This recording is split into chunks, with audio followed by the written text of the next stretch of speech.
What is up, guys? Eric here from EVM Productions, here with my, semi-detailed breakdowns of the UFC 298 card that just happened. And yeah, this is my third take because the family was going nuts in the background. I don't understand it. Flip. But yeah, let's get to this. Okay, so 70% accuracy rating for my predictions for the weekend. Ian Gary kind of destroyed that because he won, but that fight could have been argued both ways. A lot of people was moaning, are moaning, saying that Jeff Neal should have won. I'll explain why he didn't win, in my opinion, and why I said, yeah, Gary's taking this. Let me just take a sip of water. But let's start, though, with the first pick that I had, Dern versus Lemos. Dern needs to work on the striking a lot. And congrats to Lemos. I'm moving on from that. That's what happened. Meh. I'm a bit disappointed though because Dern looked like she was busy improving on that. Next up is Cejudo versus Marab. In short, I'm gonna mention three things. Cejudo came back after his retirement out of his prime. It really shows the size disadvantage, like thickness disadvantage with the wrestling side of things, because obviously this is going to be a wrestling heavy fight, and it was. And then lastly, the cardio disadvantage really showed. Great win for Marab. I was correct on my pick there. Marab is next for the title shot. Let's see who wins between Sugar Sean and Chito Vera. I'm just hoping they don't do some weird stuff or where they don't give Marab the shot, because in my opinion he basically cleared out the division already. He just needs 3 or 4 more people under his belt. But if he keeps beating the contenders before getting to the belt, then what's the point? Like, really, what is the point then of having a champion and Marab just cleaned out the division? You see what I mean? Like, you see, it's time. It really is. It's way past that. Anyway, moving on. Jeff Neal versus Ian Gary. So, guys, here is why Ian Gary won. So, okay. First off, Jeff Neal is southpaw. Just like me, well, I'm a switch hitter, but yeah, southpaw. So, we are taught when southpaws to go to the right side, to avoid the right hand coming right on our chin, body, etc. Leg kicks as well when you're in MMA. Cool. So, Jeff is, let's say this is Ian Gary, this is Jeff. You see the leg, the reach, height difference. Sorry guys, I'm a bit tired. I have 3 or 4 hours of sleep and I'm frustrated as hell because of the fan and other things, but cool. So Jeff does this thing where he does a rhythm step up, bouncing in out, and then he literally disengages completely way past kicking distance and goes into the power side of his opponent. And he didn't do that with a Shavkat Rakhmonov, who is arguably a better fighter than Ian. Very arguably. Like, what? It's a massive difference. But he did this in this fight. His coaches were the dumb ones here. They needed to correct him between rounds, but he didn't. Because he did the bounce, get out. And he does this on a taller opponent. We as shorter guys need to attack the opponent that is taller. End of the story. That's why he lost, because he got countered when he was lunging in like idiot. And disengaging and then thinking, oh, I'll get past his legs, the leg kicks, and head kicks, leg kicks, body kicks, teep kicks. I'll get past that just by walking in. No. Taller guys love when shorter guys walk in like that, because then they can just zap you with a straight right, they can leg kick you, etc. Like everything I mentioned. And his coaches did zero. And that's why he lost. That's why at the end I was like, it's a close fight, and most people thought it was boring. I didn't think it was boring, but yeah, there's a reason he lost. It's because of this mistake. It's reminded me of Peter Yan fumbling the bag when he had the chance versus Aljo in the rematch, but we'll talk about that another time. Let's move on to Costa versus Whittaker, arguably the best fight of the night in my opinion. Well, I didn't watch the prelims, so maybe. Anyway, great fight from both guys. Listen, even though Whittaker won, which I picked him, he won this fight by being Whittaker, the old Whittaker. Now, the only problem is, he was always been the old Whittaker. It's just, he became hesitant after the losses, And the reason why he became hesitant, the second reason why he's not himself, quote unquote, is because his chin got cracked way back in the Romero fight. Now, what I mean by crack is, it's a small crack. Then the more damage he takes, it gets worse and worse, and he gets more prone to getting knocked out or hurt. And it showed in this fight because Costa hurt him on the feet with a lot of shots in between, and then that spinning back kick that knocked him right on the top of the head, wobbled him badly at the end of round one, was an example of that. And you can see if you go rewatch this fight, Whittaker was looking at Costa like a deer in the headlights, like this, like a crackhead waiting in the parking lot for you to give him change. And it really did show, and that's because he was mentally focusing on not getting caught, because everything was hurting him to a tiny bit, and some of the proper shots he was like, he was focusing really hard. Now, the reason why he is like this is because of all the knockout losses that he's been having, and the near knockouts he's been having in every fight since the Izzy loss back in 2019. And in this fight also, this played a role because it forces him not to engage really quickly. If you go back, Whittaker liked to engage quite quickly in the first round, and the lunging, getting knocked out while lunging thing that happened with Izzy is why he stopped doing that. And it works with certain opponents, but other opponents it doesn't. And then he got used to it. He's training everything, and I think that means he's out of distance. And when he caught his distance, that's when he started landing, really outlanding Costa. Because the leg kicks was there, but the jab, the hook, and the overhand right that he landed later on, and the combinations of those, didn't land. So that's why, when he started landing them, finally in round two, that's when it snowballed. That's when Whittaker was a little bit more open to engage. However, this is not the same as Whittaker used to be years back, where he came after guys in blitzes. Nowadays, he knows, he can feel it, that his chin is cracked. That's why he's not risking it. That's why he won. Now, let's move over to Costa. Okay, Costa, I'm moving back for a reason, guys. So Costa is a tall dude, but with short arms. He has a 72-inch reach.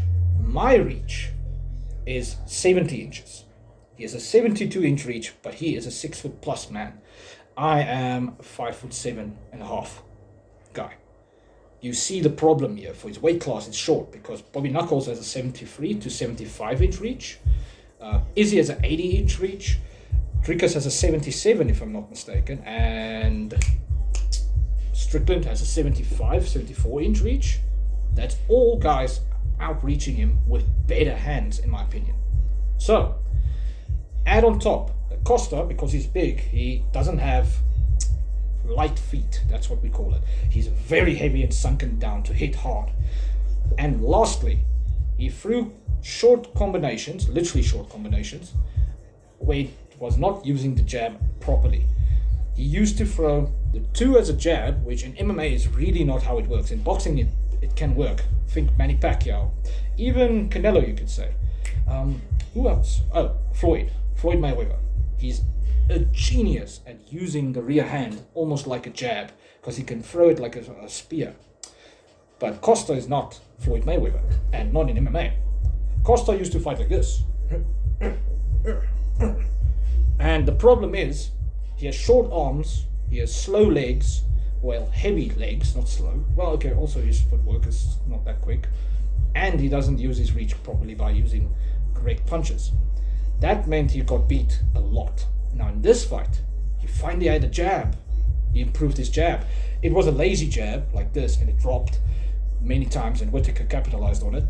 But it still landed enough to hurt Whittaker, making his nose bleed and stuff. Sorry guys, I'm used to nose bleeding, usually meaning the nose is cracked. But doesn't matter. He threw his jabs, he threw a better cross. He started extending a little bit more. Not a lot more, a little bit more. Using leg kicks, something that he didn't use. He used to use a high level, well, I mean high level as in the height, around here. He used to throw high kicks to the body. Great body kicks. His 2-3 is really good way back then, but it's short. So in this fight, jab, leg kicks. He didn't throw body kicks this time. He tried head kicks, and also his hooks and short shots was a bit more extended, and his footwork was better because he was actually walking down Whittaker quite well. So this was the best Costa we've seen, but Whittaker is just that bit better. And I was happy that I was correct in my pick, but I kind of wanted Costa to do better, like even better than this. Like I wanted to be like back when he fought Romero, like it was razor close. But this wasn't. It was a win for Whittaker. I hope Costa gets a few fights at the lower level, as in high top 10s, and later on he gets the Hamza Chimaev fight. I really want to see that because it's a good test for both of them. And maybe he can get a few wins and get back into the higher part of the top 10, but my problem with that is that I think Costa will be a new Derek Brunson kind of guy that's at the higher end of the top 10, but is more gatekeeper. And that's kind of sad to say because his memes is awesome and he's an entertaining fighter when he's really on point. Like he was on point here, it's just he fought a really hard style. Whittaker is a very hard fight for all of these guys. And yeah, for Whittaker, I think Sean Strickland is the best fight for him right now. It's going to be a fun fight as well. Because the Cannonier rematch would be a waste of time. And just giving him the shot at the belt is not happening. We know that Dricus wants Izzy at UFC Africa.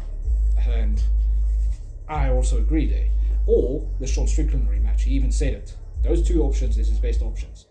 Anything else doesn't make sense right now. Whittaker's one win. He needs, in my opinion, another high-level win before getting his shot. So why not throw him at Strickland? Only problem is I really feel Strickland wins. Like, there's a lot of reasons why. But, meh. I'll discuss that maybe later this week if I have time. But this week is going to be crazy for me, so meh. Alright, let's get to the main event. The juicy fight. The one that really was the one that I wanted to watch the most. Now, sadly, it was a bit short, because you guys probably know the outcome by now. If not, let me break open that can of beer, and give it to you.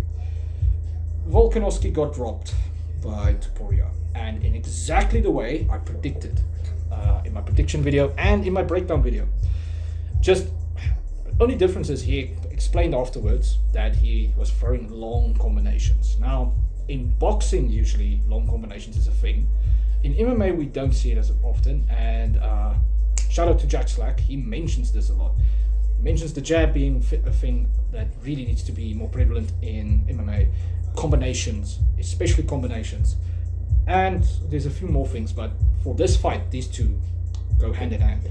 Because, funny enough, the jab from Volk really had a big impact on this fight as well. And then from there, what I said is that Ilya, he slips and rips. Slips, rips. And then that's how he caught Volk. I said it in my breakdown, and that was the main reason, the biggest reason, the big reason why he caught him. And I said that's why he's going to win. Because Volk was really well catered for that style of slipping. But the crazy thing is, most guys is. Emmett was, Price was, everybody else was that Topuria fought. They all were susceptible to the head movement and power that Topuria has, because people don't recognize how powerful he is. I used to think that, on a technical term, Emmett was the hardest punching guy. Before that, everybody thought it was Jeremy Stevens for a while, but we can honestly say that Emmett hits harder than him, in my opinion, and better. It's more about how you land, it's not really just power. But Topuria, to me, hits harder than both of these guys. Volk is also in the running because he does hit hard. But in this fight, I said, if he gets caught at all from that right hand specifically, then Volk is going down. Because, one, Volk took this fight a little bit too short after the knockout versus Islam. But although he looked really good, Volk really did not look like old man Volk here. This was more the power and the skill.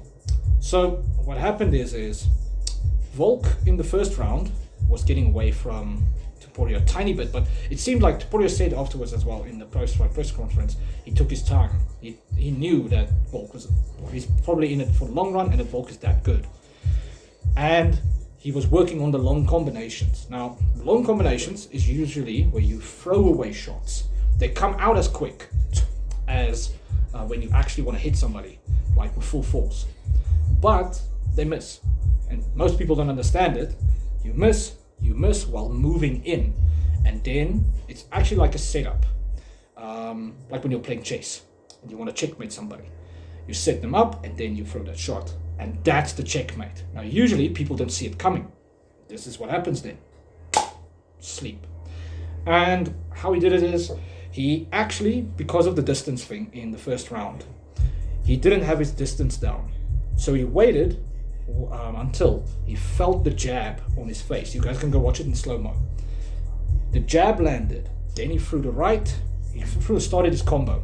And while Volk was moving into the power hand, because Volk had the weird habit of going into it, he threw away a few shots, and then he landed the overhand right. I want to correct this. A lot of people are saying like this is an overhand, a right hand hook.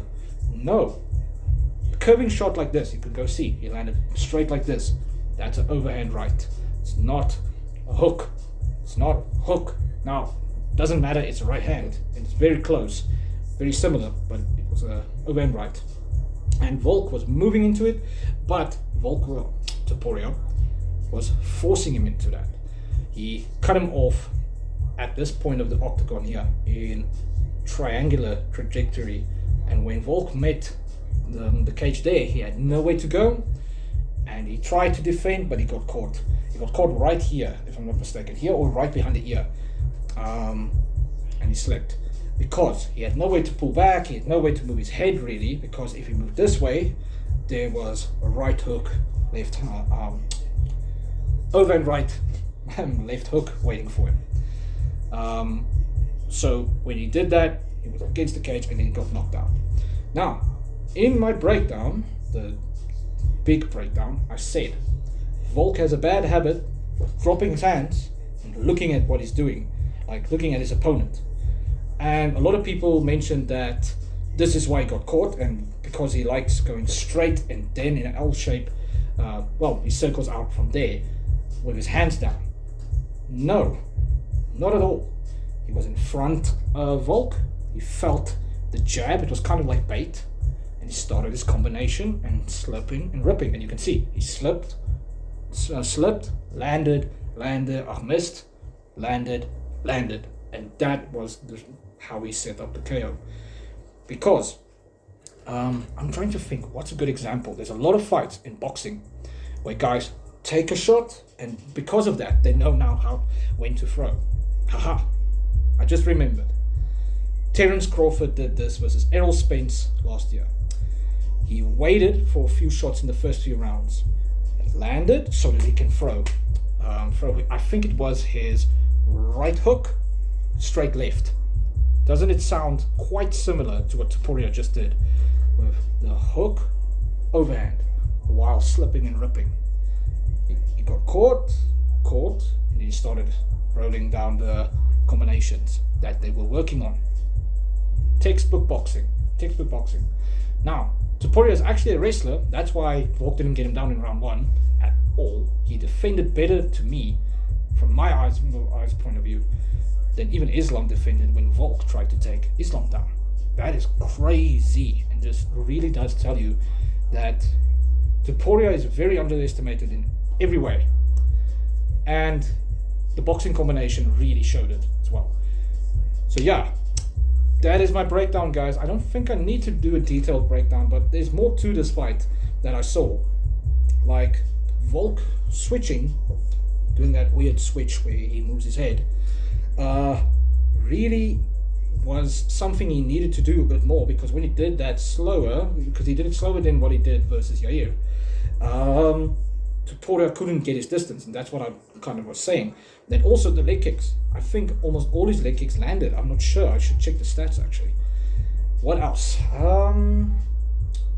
Volk's jab was being very precise and fast. Like, I thought Topuria would have a close like really close or even sharper jab than Volk, but Volk's was lightning quick, catching Topuria often. And that's, by the way, why Topuria said, I'll start the combo by timing that shot. Because the thing is, guys, if you can get hit by a jab, then you're still in the fire zone. So like, let's say it like this. Let's say you land your jab on your opponent. You're still in that range of getting fire back, because people don't know this. Well, people who don't fight know this. The cross, let me show you guys. Let me see if I can get it in camera. Let's say there, okay? So let's say here is where I land on you using my jab. Just for now, it's a shitty looking jab. The crazy thing is, look at the distance my cross can get just by extending. People who don't fight don't know that the rear cross can touch you even if the jab misses. So, bam, the jab lands on Topuria. He knows, now I need to throw my cross. He starts off the combination, and then he started slipping and ripping from there and landed a shot that he really wanted to land later on.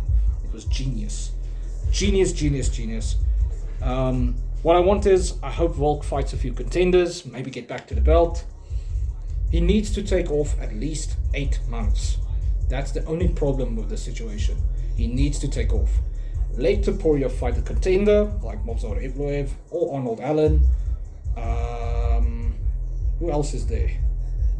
That's the only problem. A lot of guys mention this and then they're like, But yeah, let him fight some other guys, and then he can fight versus Volk in the rematch, because Volk is one of those champions.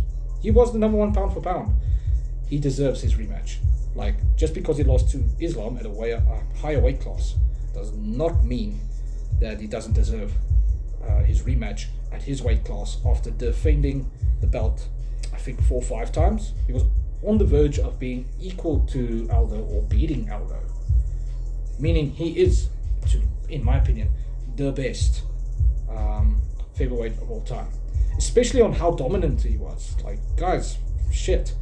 We know that Aldo was that dominant because he was way ahead, but then it quickly started to show that guys were catching up quick. The difference is Volk was continuously dominant. He didn't have close fights outside of the Max Holloway rematch. At featherweight, he did not have close fights. And when he hit his absolute prime, you saw it in full effect. So congratulations to Ilya for proving me right. I feel so sad for Volk. This is the weirdest win in the prediction sense for me that I've had in a long time, because I feel so mixed. One moment I'm happy about the technical side being correct, and the next moment I'm sad because of Volk being knocked out, because he's such a cool dude. So I hope Volk gets back to the belt, and I hope Topuria defends and then the rematch happens. Because guys, if I'm really thinking about this, Max has a shot because of his high kicks, because you guys can watch my other video where I explain that Topuria has a weakness to high kicks because of his boxing stance. But Max is not known for landing high kicks even on shorter opponents as often. He did it on Volk, and then who else really? He tried it versus Kade even, he didn't really land it. He landed his boxing, and he's not a better boxer than Topuria. That's the only problem. Yeah, and I know people are gonna say like Movsar is a proper like he's high enough competition, but the problem with Movsar is his wrestling will get defended, and then on the feet he's destroyed. Listen, he does not have a chance versus Topuria on the feet, and we don't know if his chin is even strong enough for that. Yeah, Arnold Allen would be a good fight, but he's not there technically yet. Ortega will get mashed potatoed again. Yeah, Jair Rodriguez is a really cool fight for me versus Topuria because of his size. But if he starts mixing his takedowns like Bolt did, it's done. So you guys see where my mind is sitting. It's really a hard... The division is looking at a very strong champion that took over. Now they don't have just Max, Volk. They don't have those 2 guys to worry about. They have 3 guys in Topuria. So if any of these guys switch up their position, all the other contenders is like running through a buzzsaw. Yeah. So yeah, guys, Now I can say goodbye and I can feel happy about my video. It's a very long one, but it's going to be worth it. Cheers, guys. Let me know in the comments what you guys think. And yeah, bye.